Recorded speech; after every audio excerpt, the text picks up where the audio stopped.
आज आम 4 सेट नामांकन पत्र दाखल करूँ आपण जरिया आज मोर कृतज्ञता धन्यवाद तथा मोर नमस्कार जनवाई चाहे झारसुगुड़ावासी पाखे मु चिर कृतज्ञ चिर ऋणी जो भली भाव गतकाली संध्यारे छत्तीसगढ़ माननीय मुख्यमंत्री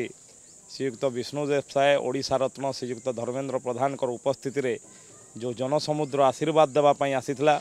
एवं आज ये भरिया तीक्ष्ण खरारे हजार हजार संख्यार माँ माने गुरुजन माने सब युवक साथी माने जो भली भाव आशीर्वाद देवाई आसते मुझे कृतज्ञता ज्ञापन करुँची धन्यवाद अर्पण करुँची एवं मु मुंडिया मारुछि एथु स्पष्ट प्रमाणित होछि झारसुगुड़ा सुनिश्चित परिवर्तन हब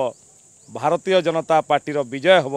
झारसुगुड़ावासींकर विजय हब तांकर आशा आकांक्षार तांकर स्वप्नर झारसुगुड़ा निश्चित भाव में हब एवं गोटे सुरक्षित झारसुगुड़ा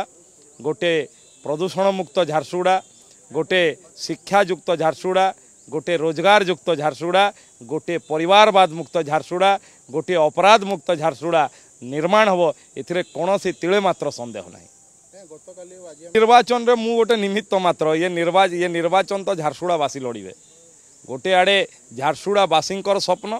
गोटे आड़े झारसुगुड़ावासी स्वप्नर झारसुगुड़ा गोटे आड़े झारसुगुड़ावासी आशा आकांक्षार झारसुगुड़ा एवं अन्य पटे गोटे परिवार स्वप्नर झारसुगुड़ा गोटे पटे झारसुगुड़ावासी जो भली भाव में पानी मुंदाए हंतसंत होती गोटे पटे विपर्यस्त स्वास्थ्य सेवार शिकार होती गोटे पटे प्रदूषणर शिकार होती एवं अन्य पटे निजर परिवार विकास को जड़े झारसुगुड़ार विकास कहीकि दुआही दौरान या भितरे लड़ई अच्छी झारसुगुड़ावासी बनाम गोटे परिवार एथेर निश्चित भाव में झारसुगुड़ावासी विजय हब झारसुगुड़ावासी नेतृत्व में भारतीय जनता पार्टी विजय हब।